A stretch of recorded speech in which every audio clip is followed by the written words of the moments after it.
हैं। बिल्कुल ये टारगेट प्रैक्टिस सेट है, ब्रह्मास्त्र आपके लिए। तो आज की सेशन को फ्रेंड लाइक करके आपसे शेयर अपने दोस्तों में जरूर कीजिएगा, जितने भी मेरे साथ में जुड़े हुए हैं। फ्रेंड जो चैनल पे पहली बार आए चैनल को जरूर सब्सक्राइब करके घंटे को प्रेस कर लीजिएगा आप सभी। आज का फर्स्ट क्वेश्चन देखिए, पहला क्वेश्चन आपका ये बन रहे हैं कि उपकार को मानने वाला को क्या कहते हैं। जो उपकार को मानता है उसे हम सभी क्या कहते हैं। देखिए, अगर इन सेट में किसी भी क्वेश्चन का आंसर पता हो तो अपना आंसर आपसे नीचे कमेंट बॉक्स में बताते चलिएगा, क्योंकि आपसे को बताते कि क्वेश्चन का आंसर आपसे जरूर लिखा कीजिए, क्योंकि जिस क्वेश्चन का आंसर आप लिख देते हैं प्रॉपर वो क्वेश्चन आपको याद हो जाता है। तो चलिए बताइएगा आप सभी, उपकार को मानने वाला को हम सभी क्या कहते हैं। तो इसका राइट आंसर ऑप्शन में हो जाएगा कृतज्ञ कहा जाता है। ध्यान रखिएगा आप सभी, क्या कहा जाता है, कृतज्ञ कहा जाता है, याद रखिएगा आप सभी। अब थोड़ा सा आप सभी अनेक शब्दों के लिए एक शब्द को देख लीजिएगा जहां से क्वेश्चन आपके पेपर में पूछा जाता है। तो याद रखिएगा, जिसके नीचे रेखा हो उसे क्या कहते हैं, रेखांकित कहते हैं। मास में एक बार आने वाला को क्या कहा जाता है, मासिक कहा जाता है। याद करते चलिएगा, ये सभी क्वेश्चन आपके पेपर में आपको देखने के लिए मिल जाएगा। ईश्वर में आस्था रखने वाला को क्या कहते हैं, आस्तिक कहते हैं। अगर क्वेश्चन पूछ लिया जाए कि ईश्वर पर विश्वास न रखने वाला को क्या कहा जाता है, नास्तिक कहा जाता है। फल फूल खाने वाला को क्या कहा जाता है, शाकाहारी कहा जाता है। जिसे कभी बुढ़ापा न आए हो उसे हम सभी अजर कहते हैं। दया करने वाला को क्या कहा जाता है, दयालु कहा जाता है। जो कभी ना मर सके उसे क्या कहते हैं, अमर कहते हैं। ध्यान रखिएगा आप सभी। जो सब कुछ जानता हो उसे क्या कहा जाता है, सर्वज्ञ कहा जाता है। ध्यान रखिएगा आप सभी, क्या कहा जाता है, जो सब कुछ जानता है उसे हम सभी सर्वज्ञ कहते हैं।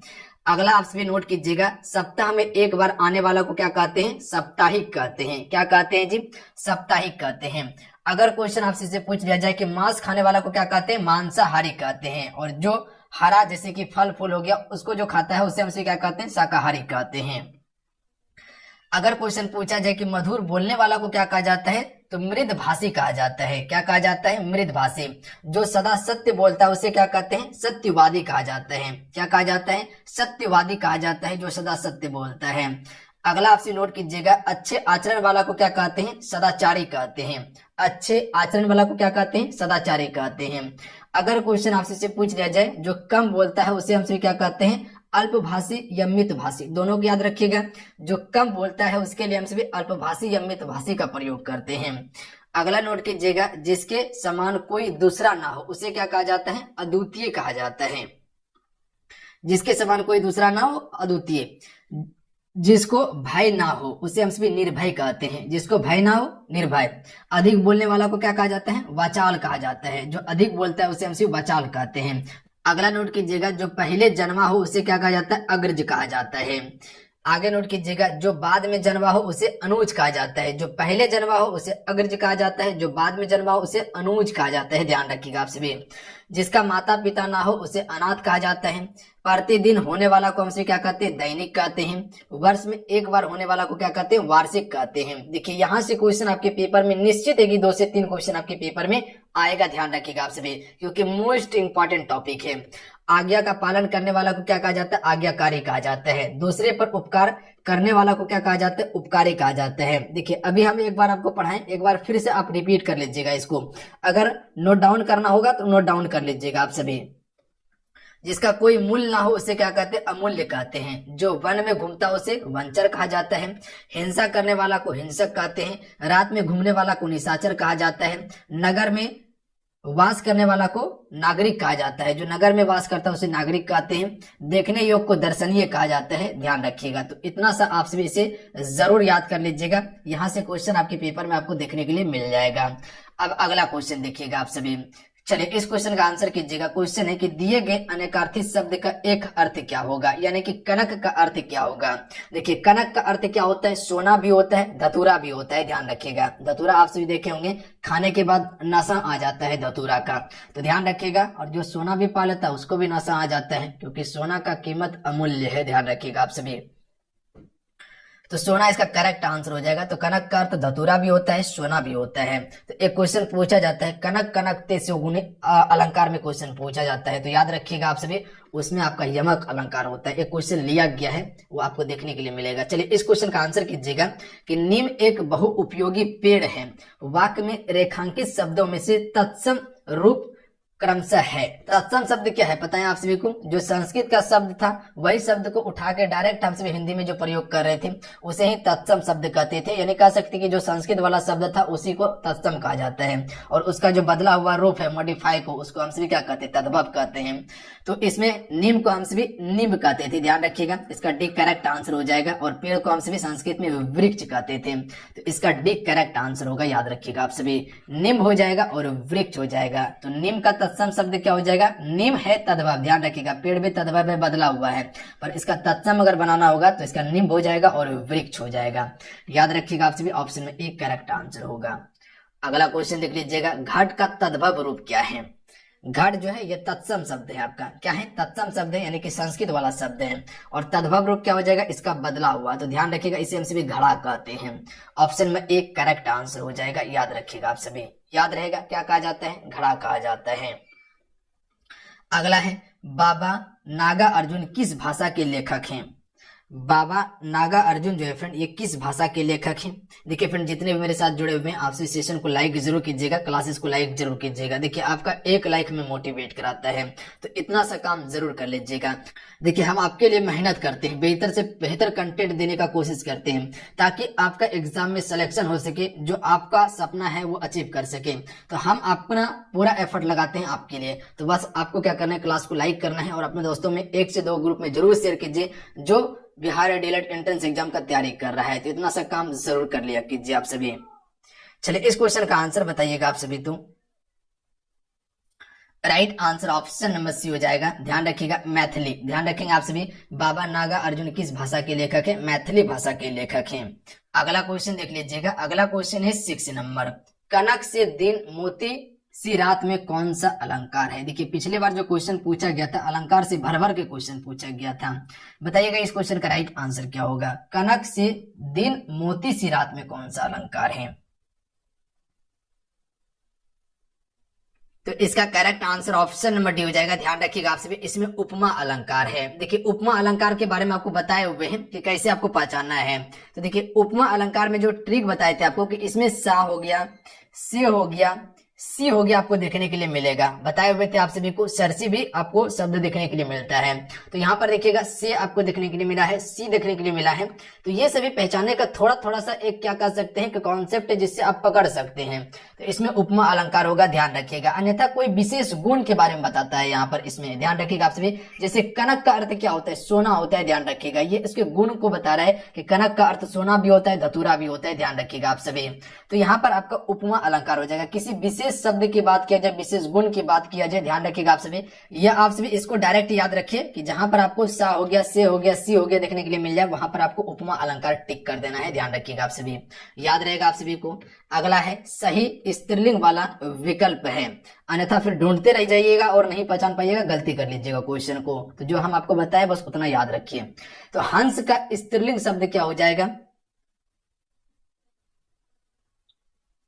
हंसनी इसका बिल्कुल करेक्ट आंसर होगा, ऑप्शन नंबर ए। ध्यान रखिएगा आप सभी, जो भी ऑप्शन में ए को टिक करे बिल्कुल राइट आंसर है हंसनी। अगला क्वेश्चन देख लीजिएगा, क्वेश्चन में 8 है। चलिए इस क्वेश्चन का आंसर कीजिएगा आप सभी। तो अलंकार से ही क्वेश्चन दिया हुआ है। चलिए देखिए आपसे पता कीजिए तो कौन सा अलंकार है इसमें। कंकन किंकिन नुपुर धुनी सुनी कहत लखन सन राम हृदय गुनी, इसमें कौन सा अलंकार है जी? तो यहाँ पर देखिएगा का रिपीट हुआ है ना। तो आपको क्या बताया थी कि अगर एक ही वर्ण बार बार अगर रिपीट हो तो वहां पर कौन सा अलंकार होता है? अनुप्रास अलंकार होता है। ऑप्शन नंबर सी बिल्कुल करेक्ट आंसर होगा, ध्यान रखिएगा आप सभी। याद रहेगा, जहां एक ही वर्ण बार बार रिपीट हो वहां पर कौन सा अलंकार होता है? तो याद रखिएगा अनुप्रास अलंकार होता है। याद रहेगा आप सभी को, बिल्कुल याद रहेगा। जैसे आप सभी को एग्जाम्पल भी बताए हुए थे कि चारों चंदन की चंचल किरणें खेल रही है जल थल में। तो यहाँ पर देखिएगा च च च च आप सभी का रिपीट हुआ था। तो ये जो एप्लीकेशन पे क्लास कवर करवाया गया वहां आपको बताया गया, प्लस में बहुत सारा अलंकार का प्रैक्टिस सेट भी दिए हुए हैं। तो एप्लीकेशन पे भी क्लासेस चल रहा है, जिसको ज्वाइन करना जाके ज्वाइन कर सकते हैं। वहां पर बिल्कुल आपका थ्योरी क्लास वहां पर आप सभी को दिया गया है, बेहतर तरीके से आप सभी को समझाया गया है। अगला क्वेश्चन का आंसर कीजिएगा आपसे, क्वेश्चन नंबर 10 है। क्वेश्चन है कि सही पूर्ण रूपेण वर्ण विच्छेद वाला शब्द इनमें से कौन सा है? यानी कि कृपण का सही इसका विच्छेद वर्ण विच्छेद क्या होगा? इस प्रकार से क्वेश्चन आपके पेपर में पूछा जाता है, दे दिया जाएगा और पूछ लिया जाएगा। चलिए बताइएगा आप सभी, यहाँ पर ये क्या लगा हुआ है, ये री है, ध्यान रखिएगा आप सभी। तो यहाँ पर आधा क है, याद रखिएगा, जो नीचे में लगा हुआ है आधा क को री आकर पूरा किया है, पूरा क बनाया, इसके नीचे में री लगा हुआ है। अच्छा, प का निर्माण कैसे होता है आप सभी को पता होगा, इसमें जो आधा प रहता है, इसमें आ जब तक नहीं लगेगा तब तक पूरा प का निर्माण नहीं होगा, ध्यान रखिएगा आप सभी। तो ये आ इसमें जुड़ता है, उसके बाद पूरा प का निर्माण होता है, ध्यान रखिएगा। उसी प्रकार से न जो है, इसमें आ लगा हुआ है, इसको अगर तोड़िएगा तो इस प्रकार से टूटेगा आपका, ध्यान रखिएगा आप सभी। ये आधा न हो गया और यहाँ पर आ हो गया, और ये दोनों को अगर मिला दीजिएगा तब पूरा न का निर्माण होगा, ध्यान रखिएगा आप सभी। क्या लगता है, ये होगा, नहीं होगा, ध्यान रखिएगा। यहाँ पर हलंत नहीं है, किसी में कट जाएगा, यहाँ पर होगा, इसमें भी हलंत नहीं दिया हुआ है, ध्यान रखिएगा। Option number D correct answer हो जाएगा। तो आधा का, और यहाँ पर जो आप री देख रहे हैं नीचे में ये वाला, तो ये आपका पूरा री हो जाएगा। उसके बाद फिर प आधा आएगा, और उसके बाद यहाँ से आ निकलेगा, उसके बाद यहाँ पर न है, इससे भी आ निकलेगा। ये अगर दोनों को मिला दीजिएगा तो यहाँ पर पूरा न बनेगा, ये दोनों को मिला दीजिएगा तो ये पूरा प का निर्माण होगा, और ये दोनों को मिला दीजिएगा तो यहाँ पर इस प्रकार से निर्माण होगा। तो दोनों को मिला दीजिएगा, अब यहाँ पर तीनों को मिला दीजिए तो ये आपका कृपन हो जाएगा, ध्यान रखिएगा। तो ये इसका बिल्कुल करेक्ट आंसर है। क्लियर है? अगला क्वेश्चन देख लीजिएगा, शुद्ध वर्तनी वाला शब्द पहचानिए। इनमें से कौन सा एक शुद्ध वर्तनी है? देखिए, वर्तनी शुद्धि से भी क्वेश्चन आपके पेपर में बहुत ज्यादा पूछा जाता है। राइट आंसर ऑप्शन में ए हो जाएगा, कृष्ण। ध्यान रखिएगा आप सभी, ये बिल्कुल आपका वर्तनी क्या है, शुद्ध है, याद रखिएगा आप सभी, कृष्ण। अगला क्वेश्चन देख लीजिएगा, क्वेश्चन है कि कन कन ते सुगुणी मद कथा अधिकाय में निम्न में से कौन सा अलंकार है? क्या कहा गया है? कन कन ते सुगुणी मद कथा अधिकाय में कौन सा अलंकार है? इसमें आपका यमक अलंकार हो जाएगा, याद रखिएगा। ऑप्शन नंबर क्या हो जाएगा? ए बिल्कुल करेक्ट आंसर हो जाएगा, याद रहेगा आप सभी को। अच्छा, यमक अलंकार को कैसे पहचानिएगा? आप सभी बताए थे आप सभी को यमक अलंकार के बारे में कि जहां एक ही शब्द की आवृत्ति 2 या 2 से अधिक बार हो। क्या बताएं?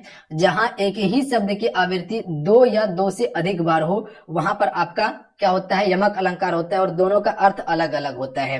परिभाषा अगर नोट करना होगा तो नोट कर लीजिएगा, जहां एक ही शब्द की आवृत्ति 2 या 2 से अधिक बार हो और दोनों का अर्थ अलग अलग हो, वहां पर क्या होता है? यमक अलंकार होता है। जैसे एक कनक का अर्थ क्या होता है? सोना होता है, ध्यान रखिएगा आप सभी। एक कनक का अर्थ क्या होता है? सोना होता है। और वहीं पर दूसरा कनक का अर्थ क्या होता है? धतूरा होता है, ध्यान रखिएगा आप सभी, याद रहेगा आप सभी को। जिस दूसरा कनक का अर्थ क्या होता है? धतूरा होता है। तो एक ही शब्द है, 2 बार रिपीट हुआ है और दोनों का अर्थ अलग अलग होता है। अगर वही क्वेश्चन पूछा जाए कि एक ही वर्ण की आवृत्ति अगर जहां बार बार हो, तो वहां पर आपका क्या होता है? अनुप्रास अलंकार होता है, ध्यान रखिएगा आप सभी, याद रहेगा आप सभी को। अगला है, दिए गए वाक्य का सही विकल्प है। सर्वनाम का शाब्दिक अर्थ क्या होता है? सर्वनाम का शाब्दिक अर्थ क्या होता है? तो याद रखिएगा, सबका नाम को हम सभी क्या कहते हैं? सर्वनाम कहते हैं। सबका नाम को क्या कहते हैं? सर्वनाम कहते हैं, ध्यान रखिएगा। ऑप्शन में एक करेक्ट आंसर होगा। अगला है, इनमें से कौन सी गजानन माधव मुक्ति बोध के द्वारा रचित रचना नहीं है? अंधा युग, ऑप्शन में ए राइट आंसर हो जाएगा। देखिए, अंधा युग जो है ये आपका गजानन माधव मुक्ति बोध द्वारा रचित रचना नहीं है, जबकि चांद का मुंह टेढ़ा ये आपका गजानन माधव मुक्ति बोध की रचना है। भूरी भूरी खाक धूल ये भी इसी का रचना है। नए साहित्यकार का सौंदर्य शास्त्र ये भी आपका गजानन माधव मुक्ति बोध की रचना है। जबकि अंधा युग ये किसकी रचना है? ये रचना जो है आपका किसका है? तो धर्मवीर भारती का है। धर्मवीर भारती की रचना है, ध्यान रखिएगा आप सभी। अगला क्वेश्चन देख लीजिएगा, पृथ्वीराज रासोर किसकी लिखी रचना है? तो देखिए, पृथ्वीराज रासोर जो है ये चंद्रबरदाई की है। अगला है, सत्यार्थ प्रकाश उपन्यास के लेखक कौन है? तो देखिए, सत्यार्थ प्रकाश उपन्यास के लेखक जो है दयानंद सरस्वती। ऑप्शन में एक करेक्ट आंसर हो जाएगा। अगला क्वेश्चन देख लीजिएगा, चलिए इस क्वेश्चन का आंसर कीजिएगा आप सभी। हिंदी साहित्य अकादमी की ओर से हर वर्ष सलाका सम्मान पुरस्कार किस क्षेत्र में दिया जाता है? यहाँ पर नोट कीजिएगा, क्या कहा गया है? सलाका सम्मान पुरस्कार। देखिए, सम्मान पुरस्कार से भी क्वेश्चन आपके पेपर में पूछा जाता है, तो याद रखिएगा आप सभी, इंपॉर्टेंट है आपके लिए। तो भाषा संस्कृति में दिया जाता है, ध्यान रखिएगा। ऑप्शन में ए जो भी टिक करे बिल्कुल करेक्ट आंसर हो जाएगा। भाषा संस्कृति में सलाका सम्मान पुरस्कार दिया जाता है। अगला है, उचित अलंकार रूप का सबसे अच्छा विकल्प है रघुपति राघव राजा राम। इसमें कौन सा अलंकार है? रघुपति राघव राजा राम में कौन सा अलंकार है? तो यहाँ पता चल गया होगा आप सभी को कि एक ही वर्ण की आवृत्ति यहाँ पर बार बार हुआ है, र रा रा रा, कौन सा अलंकार हो जाएगा? अनुप्रास अलंकार हो जाएगा, ध्यान रखिएगा आप सभी। अगला है, किस काव्य में श्री कृष्ण ब्रज के रक्षक नेता के रूप में अंकित किए गए हैं? प्रिय प्रवास में किए गए, ध्यान रखिएगा आप सभी। क्या कहा गया क्वेश्चन आप सभी से कि किस काव्य में श्री कृष्ण ब्रज के रक्षक के नेता के रूप में अंकित किया गया है? प्रिय प्रवास में किया गया है। अगला क्वेश्चन का आंसर कीजिएगा। मुहावरा से क्वेश्चन है कि अंधे के आगे रोना, इसका अर्थ क्या होगा? अंधे के आगे रोना मुहावरा का अर्थ क्या हो जाएगा? Right answer option number D हो जाएगा, ध्यान रखिएगा। निर्दयी से दया की याचना करना, निर्दयी से दया की याचना करना इसका बिल्कुल करेक्ट आंसर होगा, ध्यान रखिएगा। याद रहेगा, अंधे के आगे रोना का अर्थ क्या होता है? निर्दयी से दया की याचना करना। अगला है, शुद्ध शब्द का चयन कीजिए। इनमें से कौन सा शुद्ध वर्तनी है, यानी कि अनुकूल जो लिखा जाता है वो किस प्रकार से लिखा जाता है? इसका शुद्ध वर्तनी क्या हो जाएगा? अनुकूल, बिल्कुल करेक्ट आंसर हो जाएगा, ध्यान रखिएगा ऑप्शन में सी। याद रखिएगा ऑप्शन में सी, बिल्कुल इसका वर्तनी शुद्ध है। अगला क्वेश्चन देख लीजिएगा। दिए गए मुहावरा का सही अर्थ चुनना है। अंक भरना मुहावरा का क्या अर्थ होता है? इसको अंग भरना भी कहते हैं हम सभी, तो याद रखिएगा गले लगा लेना, ऑप्शन में बी करेक्ट आंसर होगा। अगला है, संयोग और वियोग किस रस के रूप में है? संयोग और वियोग की यहाँ पर बात किया गया है। संयोग और वियोग जो है ये किस रस के रूप में है? तो याद रखिएगा इसे हम सभी श्रृंगार रस कहते हैं, ध्यान रखिएगा श्रृंगार रस के रूप में है संयोग और वियोग। अगला है, दिए गए वाक्य के लिए शब्द जो है त्रुटि इनमें से कौन सा है? परीक्षा 2 तारीख के दिन संपन्न होगी, इनमें से कौन सा भाग जो है कि त्रुटि है? परीक्षा 2 तारीख के दिन संपन्न होगी कि 2 तारीख को संपन्न होगी? तो यहाँ पर दिन के दिन ही गलत है, ध्यान रखिएगा ऑप्शन में सी करेक्ट आंसर हो जाएगा। तो यहाँ पर क्या हो जाएगा? को का उपयोग करना उचित होगा कि परीक्षा 2 तारीख को संपन्न होगी। अगला क्वेश्चन देख लीजिएगा। किस शब्द में अव्ययी भाव समास नहीं है? चलिए बताइएगा, इनमें से कौन सा शब्द में अव्ययी भाव समास नहीं है? आपसे बताइएगा कि समास जो है इसका कितना भेद होता है, नीचे कमेंट करके बताइएगा। देखिए, अव्ययी भाव समास में क्या होता है, इसका प्रथम पद जो होता है वो प्रधान होता है, या तो इसमें उपसर्ग देखने के लिए मिलेगा या आपको अव्यय शब्द देखने के लिए मिलेगा। इसमें आपको पराजय, तो पराजय में जो प्रा लगा हुआ है ये आपका उपसर्ग शब्द है। वहीं पर प्रत्यक्ष में जो प्रा जो देख रहे हैं ये भी आपका उपसर्ग शब्द है। आजीवन में जो आ देख रहे हैं ये भी आपका उपसर्ग शब्द है, जबकि पंचनंद में यहाँ उपसर्ग शब्द नहीं है, ध्यान रखिएगा आप सभी, ये आपका पूर्ण शब्द है। तो ऑप्शन नंबर डी इसका करेक्ट आंसर हो जाएगा इसमें। तो पंचनंद में आपका कौन सा समास हो जाएगा? द्विगु समास हो जाएगा, जहां पर संख्या गिनती करने के लिए आपको मिल जाए। अगला है, इनमें से द्विगु समास है, तो द्विगु समास क्या हो जाएगा? तो पंचतंत्र, ऑप्शन में सी करेक्ट आंसर हो जाएगा। पंचतंत्र में कौन सा समास है? द्विगु समास है, ध्यान रखिएगा आप सभी। तो आपको क्या बोले, जहां संख्या आपको देखने के लिए मिल जाए, जैसे कि पंचमुखी हो गया, चौराहा हो गया, 3 मुखी हो गया, तो ये सभी में द्विगु समास होता है, जहां पर संख्या वाला शब्द होता है। चलिए अब देखिए आपके लिए प्रश्न है, आंसर कीजिएगा आप सभी। दिए गए शब्द का सही समान अर्थ वाला शब्द है, यानी कि पत्थर का सही समान अर्थ क्या होगा? 4 ऑप्शन आपके स्क्रीन पे दिया हुआ है। 4 ऑप्शन में आपको अपना आंसर नीचे कमेंट करके बताना है कि इस क्वेश्चन का राइट आंसर क्या हो जाएगा। तो चलिए आज कितना ही, आज की सीट में हम सभी कुल 25 क्वेश्चन कवर किए हैं। ध्यान रखिएगा, ये बिल्कुल जितना आपके पेपर में क्वेश्चन पूछा जाएगा बस उतना ही क्वेश्चन लिया गया है। तो आप सभी को क्या करना है, इसमें आपको बताना है कितना स्कोर कर पा रहे हैं। अगर 25 क्वेश्चन में अगर आप सभी 15 से लेके 16 या 17 क्वेश्चन के बीच में सही कर पा रहे तो समझ लीजिए आपका तैयारी जो है नेक्स्ट लेवल तक रहने वाला है, ध्यान रखिएगा। मिनिमम कम से कम इतना आपका टारगेट होना चाहिए, 15 से लेके 17 तक, ध्यान रखिएगा। इससे कम भी हो रहा है तो दिक्कत नहीं करना है, प्रॉपर आप सभी इस सीरीज को कवर करते रहिए। जितना समय है इतना समय में आपका नेक्स्ट लेवल तक तैयारी होगा, क्योंकि जितना कंटेंट हम आपको देने वाले हैं बस उतना आप सभी कवर कर लीजिएगा, आपका बिल्कुल तैयारी बेहतरीन होगा। तो चलिए मिलते हैं। जय हिंद, वंदे मातरम। ध्यान रखिएगा, पढ़ाई करते रहिएगा। फिर जाते जाते क्लास को लाइक करके शेयर कर दीजिएगा।